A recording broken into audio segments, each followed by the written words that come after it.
वो कह सकते हैं कि वो चुनाव जीत रहे हैं। और अगर हम कांग्रेस कार्यालय की स्थिति अगर दिखाएं आपको वीडियोस में, तो आप देखेंगे अमूमन इतनी भीड़ सामान्य तौर पर नहीं दिखती है, लेकिन जैसे जैसे एक एक राउंड काउंटिंग बढ़ती जा रही है और जो बढ़त बढ़ती जा रही, उस आधार पर कार्यकर्ताओं की भीड़ भी यहाँ पर आती जा रही है। कांग्रेस कार्यालय में शिवकांत, आप बातचीत करिएगा कार्यकर्ताओं से, क्योंकि देखिए एक छोटा सा ब्रेक भी मुझे लेना होगा। उससे पहले एक छोटा सा रिएक्शन मैं रवि जी से ले लेती हूँ।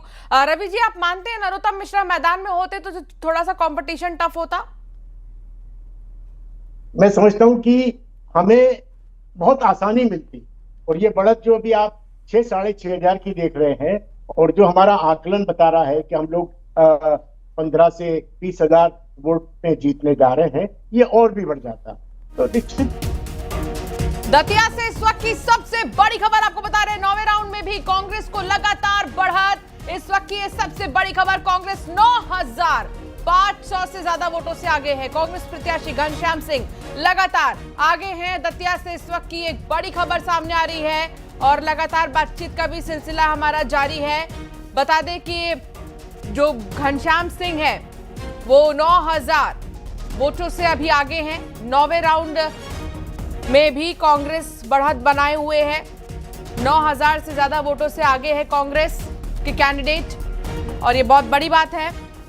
घनश्याम सिंह जो पहली बार 1993 में कांग्रेस के टिकट पर चुनाव जीते थे, होम मिनिस्टर थे, उनका टिकट उन्होंने काट दिया। और आशुतोष तिवारी जो एक नया चेहरा तो नहीं, संगठन के लिए लगातार काम करते थे, इलेक्टोरल पॉलिटिक्स में कभी बहुत ज्यादा एक्टिव नहीं नजर आए, चुनाव लड़वाते थे, चुनाव कभी लड़े नहीं, उनको टिकट दिया यहाँ पर। लेकिन जिस तरीके की नतीजों की उम्मीद बीजेपी कर रही थी, वैसे नतीजे बीजेपी के फेवर में नहीं दिख रहे हैं। 8 से 9 राउंड की काउंटिंग पूरी हो गई है। 6,500 वोट्स की लीड कांग्रेस के पास यहाँ पर है। और मैं आपको थोड़ा सा दतिया चुनाव का इतिहास भी बताना चाहूँ। आप वासु को सुन रहे थे और वासु जानकारी साझा कर रहे हैं। 9वें राउंड की काउंटिंग में भी 9वें राउंड में भी लगातार जो है बढ़त बनाए हुए कांग्रेस के कैंडिडेट घनश्याम सिंह जो 1993 में कांग्रेस के टिकट पर चुनाव जीते थे। इसके बाद 98 में उन्हें हार का मुंह देखना पड़ा। फिर साल 2003 में वो फिर से विधायक बने थे। इसके बाद साल 2018 में वो सेवड़ा विधानसभा से बीजेपी के राधेलाल बघेल को हराया। इसके बाद ही साल 2023 में वो प्रदीप अग्रवाल से हार गए थे। अब वो एक बार फिर दतिया से चुनावी मैदान में जब उतरे, तो अब देखिए अच्छे अभी तक तो रुझानों में उनका बहुत अच्छा प्रदर्शन दिख रहा है। 10,000 वोटों से वो आगे नजर आ रहे हैं। अभी देखना होगा कि ये सिलसिला कब तक बरकरार रहता है। शिवकांत आचार्य भी मेरे साथ जुड़े हैं और रवि सक्सेना जी भी हमारे साथ जुड़े हुए हैं। रवि जी, यही बात हो रही थी कि अगर नरोत्तम मिश्रा मैदान में होते तो क्या ये चुनाव ज्यादा टफ होता? बिल्कुल नहीं, बल्कि और हमारे लिए आसान होता, क्योंकि जिस तरह की छवि नरोत्तम मिश्रा जी की थी, उसी ने उनको 2023 का चुनाव हरवाया था। और भाजपा इस बात को जानती थी कि इनको अगर हमने टिकट दिया तो कांग्रेस की जीत बड़ी आसान हो जाएगी, और निश्चित रूप से उसका परिणाम आज सामने दिख रहा है। बीजेपी ने चाहे किसी को भी टिकट दिया हो, और लेकिन उधर समर्थक विरोध कर रहे थे नरोत्तम मिश्रा के, उसको आपने कैसे देखा? उसको कांग्रेस कैसे देख रही थी कि समर्थक इतने सारे आ गए सड़कों पर, बहुत विरोध करने लगे, बहुत ही ज्यादा एग्रेसिव उनका रूप देखने को मिला। लेकिन फिर नरोत्तम मिश्रा फ्रंट लाइन पर आए, उन्होंने समझाया कि मेरे ही नेतृत्व में तो चुनाव लड़ा जा रहा है और पार्टी जो कहेगी उसका तो पालन करना ही पड़ेगा, डिसिप्लिन बहुत ज्यादा जरूरी है। इसको कैसे देख रहे हैं आप? नहीं, देखिए, जो पार्टी कहती है कि हम बड़ी अनुशासित पार्टी हैं, हम कार्डर बेस्ड पार्टी हैं, उनका कार्डर और अनुशासन इस चुनाव में तार तार हो गया।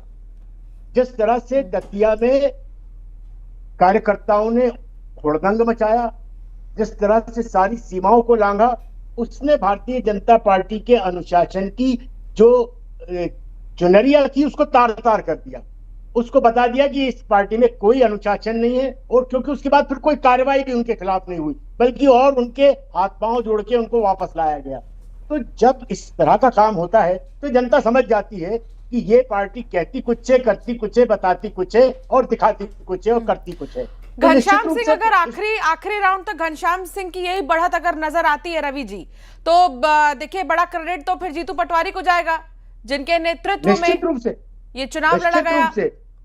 निश्चित रूप से जिस तरह से जीतू पटवारी जी ने मेहनत की और सारी कांग्रेस के नेताओं को एकजुटता के साथ वहां पे कार्य करने के लिए प्रेरित किया, और पूरे चुनाव का जिस तरह से उन्होंने, मैं समझता हूं पूरी कमांड उनके हाथ में थी, निश्चित रूप से अब आने वाले समय में जीतू पटवारी जी निर्विवाद रूप से इस मध्य प्रदेश में कांग्रेस के बहुत बड़े युवा चेहरे के रूप में आपको दिखाई देंगे। ठीक, शिवकांत मेरे साथ जुड़े हुए हैं। शिवकांत प्लीज आप बातचीत करिए, वहां पर पूछिए, रिएक्शन लीजिए। 9 राउंड और 10,000 वोटों से बढ़त बनाए हुए घनश्याम सिंह, कैसे देख रही है वहां पर कांग्रेस इस चीज को? और नरोत्तम मिश्रा अगर कैंडिडेट उतारे जाते तो क्या ये कंपटीशन इतना ही टफ मानती कांग्रेस? पूछिए। अब आप कांग्रेस कार्यालय का केवल ये देख सकते हैं किस तरीके से उत्साह है, और पूरा कांग्रेस जो कार्यालय है भरा हुआ है कार्यकर्ताओं से, समर्थकों से, और लगातार उनका एक ही कहना है कि जो कांग्रेस पार्टी ने एकजुटता का परिचय दिया, एकजुट होकर चुनाव लड़ा, उसी का परिणाम है। खुद जीतू पटवारी 250 पोलिंग बूथ थे, उन पर गए थे, और सर अभी तो रिजल्ट आया ही नहीं है, और इतना उत्साह पहले ही से उम्मीद थी आपको? बात ये, हमें उम्मीद पहले से थी, क्योंकि माननीय जीतू पटवारी जी के नेतृत्व में हमने ये देखा है कि हम पंचायत स्तर तक तो हमारा संगठन मजबूत था, और आपको पता होना चाहिए कि 291 पोलिंग बूथ है दतिया विधानसभा में, 251 पे तो माननीय प्रदेश अध्यक्ष महोदय भी पहुंच गए, और वोटिंग वाले दिन भी वहीं रहे। वो बॉर्डर पे जो कार्यकर्ता लगाए थे, किसी भी तरह की गड़बड़ियां करने नहीं दी। फर्जी मतदान करने की कोशिश की, उसको भी पकड़ लिया। इनने बूथ कैप्चरिंग करने की कोशिश की, उसको भी पकड़ लिया। तो हमको सब कुछ पता था कि रिजल्ट क्या आने वाला है। हम अभी भी कह रहे हैं, अभी शहर की काउंटिंग शुरू हुई है और हम लगभग 10,000 मतों से आगे हैं, और मैं समझता हूं काउंटिंग पूरी होगी तो जो टारगेट दिया था ना 15 से 20,000, उसके आशुतोष तिवारी ज्यादा इजी रहे या नरोत्तम मिश्रा बहुत स्ट्रांग होते आपके लिए? अगर नरोत्तम मिश्रा जी बहुत ज्यादा कठिन होते तो 2023 में माननीय मिश्रा जी चुनाव क्यों हार गए? जब 23 में वो हार गए तो अभी 27 में 26 में क्या गारंटी कि वो जीतते? मैं तो समझता हूं माननीय जीतू पटवारी जी के नेतृत्व में कांग्रेस जिस तरह मजबूत हुई है, आपके कैबिनेट मंत्री को हमने विजयपुर में हराया, और हमने विदिशा में जिस हार का आंकड़ा हमारा 1.5 लाख वोटों का था, वो हमने 10,000 पर लाके खड़ा कर दिया, और आज भी हम बहुत जबरदस्त मजबूत हैं। इस चुनाव को भी जीतेंगे और आगे भी चुनाव जीतेंगे। बिल्कुल, आप देख पा रहे होंगे लगातार कांग्रेस का मिठाई का दौर फिर शुरू हो गया है, एक बार और मिठाई का दौर शुरू हो गया है, और यही कांग्रेस का उत्साह नजर आ रहा है लगातार, क्योंकि उनका कहना है कि कांग्रेस ने एकजुट होकर चुनाव लड़ा है, पूरे एक कार्यकर्ता और नेता एक थे, इसलिए ये परिणाम आया है। और इसी के साथ ही हमारे साथ कांग्रेस के पूर्व विधायक भी हैं, शैलेंद्र जी भी हैं। शैलेंद्र जी, किस नजर से देखते हैं ये पूरे चुनाव परिणाम और पूरे इलेक्शन को? देखिए, ये भारतीय जनता पार्टी के प्रति जो असंतोष है, जो वादा खिलाफी के कारण पूरे प्रदेश की जनता का, वो दतिया ने एक उदाहरण दिया है। 2028 की शुरुआत है और कांग्रेस पार्टी ने जो मेहनत की है, प्रदेश अध्यक्ष जी ने जिस तरीके से पूरे पोलिंग पर गए हैं, और कांग्रेस के सारे नेताओं ने मिलकर इस चुनाव को लड़ा है। घनश्याम सिंह जी की अपनी छवि और भारतीय जनता पार्टी की नाकामियां इस चुनाव के पीछे, राहुल गांधी जी का संगठन सृजन है, उसका भी आज रिजल्ट आपके सामने आने लगे, और 2023 के बाद लगातार ये दूसरे उपचुनाव की तरफ, जीत की तरफ बढ़ रहे हैं। बुधनी में भी लीड 10,000 की हमने कर दी थी, अमरवाड़ा में भी मात्र कुछ वोटों से हारे थे। ये भारतीय जनता पार्टी की सरकार के खिलाफ लगातार जनता अपना फैसला सुना रही है। अच्छा, राजेंद्र भारती को आपने पूरा चुनाव हो जाने दिया, निकल जाने दिया, कल रिजल्ट आने वाला था आज, और एक दिन पहले निलंबित किया। पहले नहीं समझ पाए थे आप लोग क्या कि क्या कर रहे हैं वो अंदर? पार्टी के नेताओं ने लगातार उनसे बातचीत की, सारे बड़े नेता, प्रदेश अध्यक्ष जी कई बार उनके घर गए, अन्य नेता भी पहुंचे, सबकी बात हुई। अगर उसके बाद में भी कोई व्यक्ति पार्टी के प्रति काम नहीं करता तो डिसिप्लिनरी एक्शन हुई, और निश्चित रूप से ये एक संदेश है कि जो भी पार्टी के लिए काम नहीं करेगा उसे बाहर का रास्ता दिखा दिया जाएगा।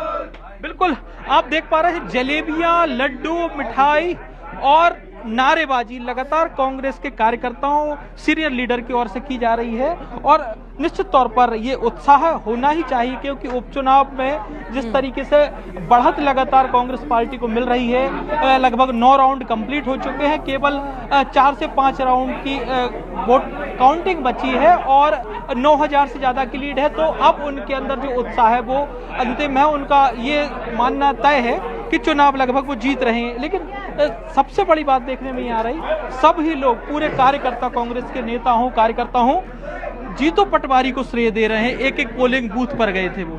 देखिए लगभग 253 पोलिंग बूथ पे स्वयं जीतू पटवारी जी गए हैं। ये दर्शाता है कि जो हमारा नेतृत्व है कितना सक्रिय है, जो लगातार जनता के बीच में किसानों की बात हो, महिलाओं